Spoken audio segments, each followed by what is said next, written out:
did we overlook Curry? You're damn right. And to Steph Curry, let me say this. I slacked myself. I apologize because it was very ignorant of us not to mention Steph Curry. This brother came out there, and all I could think about when I watched him perform in that fourth quarter, Skip Bayless, all I could think about was Jay-Z. You understand? It allowed me to reintroduce myself. That's what he did last night. I'm talking about Steph Curry. I mean, you talk about a brother that showed up. Reigning MVP, NBA champion, all right, ring ceremony, all of this going on in Golden State, and everybody talking about Anthony Davis. Steph Curry's like, do y'all realize who I am? And went out there, and he probably remembered, you know, the Players Association giving the MVP award to James Harden.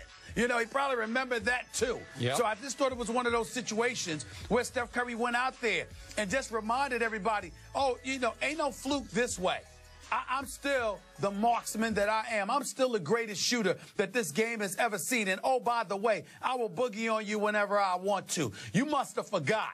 So let me remind you. And he went out there in that first quarter, 24 points in the first quarter, just put on a show. I was like, Lord have mercy. Look at this boy. Go at it. Now, obviously, the New Orleans Pelicans, you know, they had a bevy of injuries. We understand that Tyreke Evans wasn't there along with a few others. We get that. They're an up-and-coming team, not quite good enough yet. Alvin Gentry in his first game, sad to see him get blown out like that. Wasn't a good feeling as far as I'm concerned, even though it was really nice to see him as one of the assistant coaches get his ring last night, too. But they got a long way to go.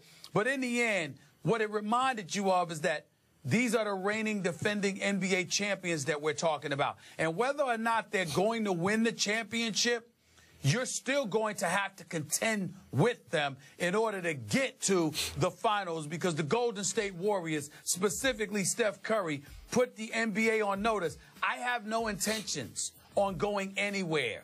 You want this trophy that I have, you're going to have to come and take it. He put us all on notice last night, and I apologize for forgetting about him just a little bit. I mean, I didn't forget about him because he is the best shooter on the planet as far as the best shooter we've ever seen in NBA history. But we may have been in a process of taking the Golden State Warriors for granted as champions because of the bevy of injuries that happened en route to them capturing the title.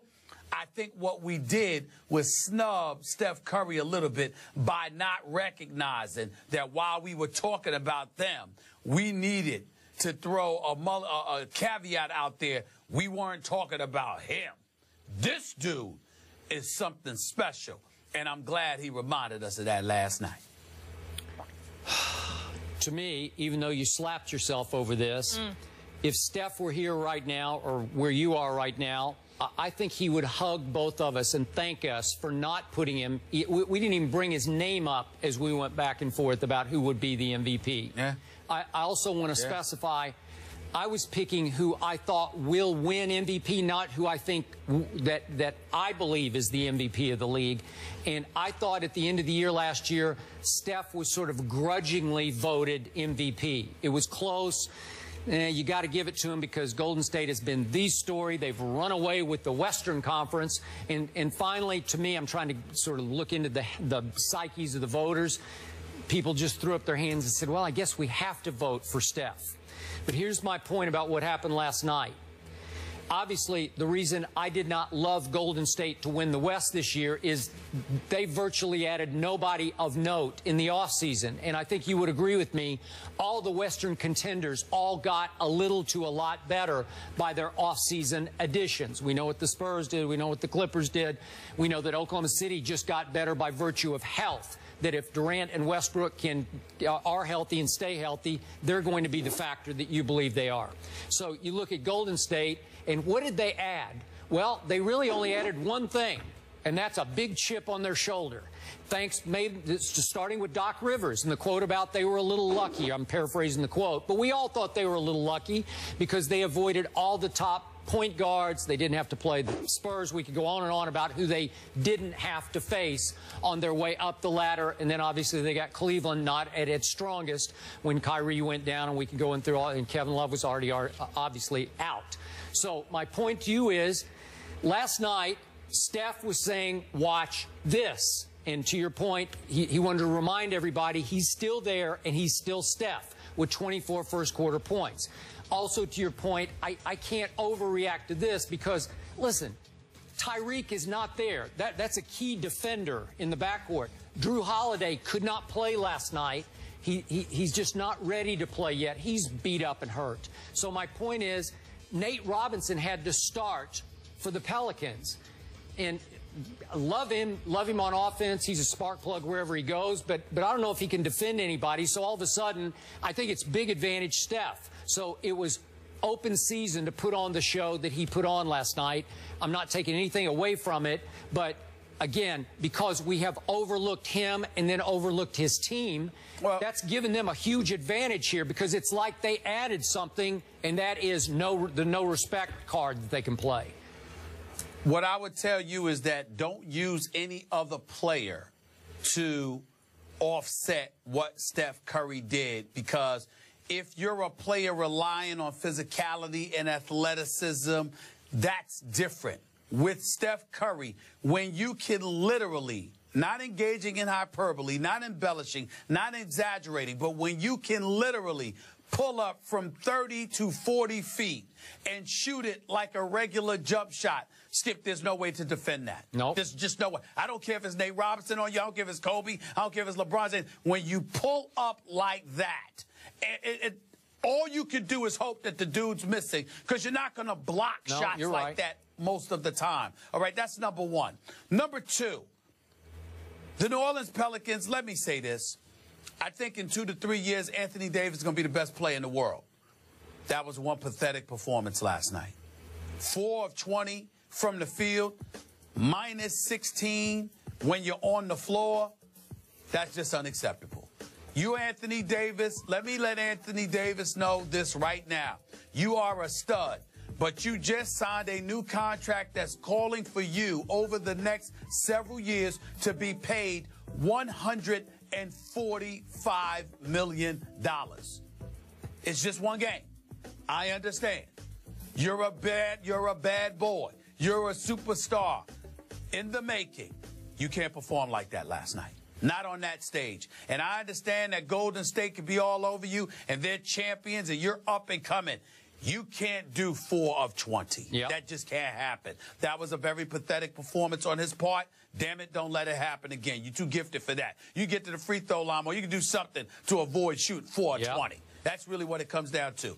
But Steph Curry, he's just special, Skip. He's just special. And you know, he's the greatest shooter I have ever seen in my life. Sure. He's the greatest shooter I've ever seen in NBA history. Yep. And you know, so this is just par for the course, man. This is par for the course. He's either going to make them or he's going to miss them. But it will have nothing to do with the opponent. I don't care if Kawhi Leonard was on him. That makes a difference. Please don't get me wrong. But not when you're pulling up from 35. I mean, what can you do? What can you do when you're pulling up from 35? That's all I'm saying. Okay. Back to Anthony Davis.